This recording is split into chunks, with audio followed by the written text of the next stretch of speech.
ಅಫೆನ್ಸ್ಗಳನ್ನು 2 ರೀತಿ ಡಿವೈಡ್ ಮಾಡಲಾಗಿದೆ. ಒಂದು ಕಾಗ್ನಿಸಬಲ್ ಅಫೆನ್ಸ್, ಇನ್ನೊಂದು ನಾನ್ ಕಾಗ್ನಿಸಬಲ್ ಅಫೆನ್ಸ್. ಸೊ ಈ ಡಿಫ್ರೆನ್ಷಿಯೇಟ್ ಯಾಕೆ ಅಂದರೆ police power is depend on the nature of the offence.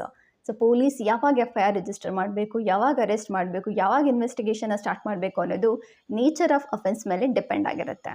So ಒಂದು ವೇಳೆ ಕಾಗ್ನಿಸಬಲ್ ಅಫೆನ್ಸ್ ಆಗಿದ್ದರೆ ಇದು ತುಂಬಾ ಸೀರಿಯಸ್ ಅಫೆನ್ಸಸ್ ಇರುತ್ತೆ. ಇಲ್ಲಿ ಪೊಲೀಸ್ ಇಮಿಡಿಯೇಟ್ FIR ರಿಜಿಸ್ಟರ್ ಮಾಡ್ಕೋಬೋದು, ವಾರಂಟ್ ಇಲ್ಲದೇ ಅರೆಸ್ಟ್ ಮಾಡ್ಬೋದು, ಮತ್ತು ಇಮಿಡಿಯೇಟ್ ಇನ್ವೆಸ್ಟಿಗೇಷನ್ನ ಶುರು ಮಾಡ್ಬೋದು. ಉದಾಹರಣೆಗೆ murder, rape, theft, Rabri, kidnapping, acid attack ಈ ರೀತಿಯಾದ ಅಫೆನ್ಸ್ ಆಗಿರುತ್ತೆ. In case non cognisable offence ಆಗಿದ್ದರೆ ಇಲ್ಲಿ ಪೊಲೀಸ್ ಪವರ್ ಲಿಮಿಟೆಡ್ ಆಗಿರುತ್ತೆ. ಅಂದರೆ ಇಮಿಡಿಯೇಟ್ FIR ರಿಜಿಸ್ಟರ್ ಮಾಡ್ಕೊಳ್ಳೋ ಹಾಗಿಲ್ಲ, ಅಂದರೆ ಅದ್ರ ಬದಲು NCR ಮಾಡ್ತಾರೆ.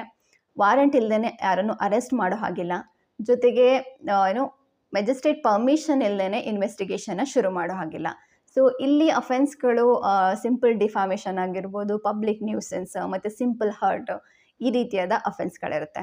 ಸೊ ಇನ್ ಕ್ರಿಮಿನಲ್ ಲಾ ಅಲ್ಲಿ ಈ ಕ್ಲಾಸಿಫಿಕೇಷನ್ ಅಫೆನ್ಸ್ ತಿಳ್ಕೊಳ್ಳೋದು ತುಂಬಾ ಮುಖ್ಯ ಆಗುತ್ತೆ. Thank you.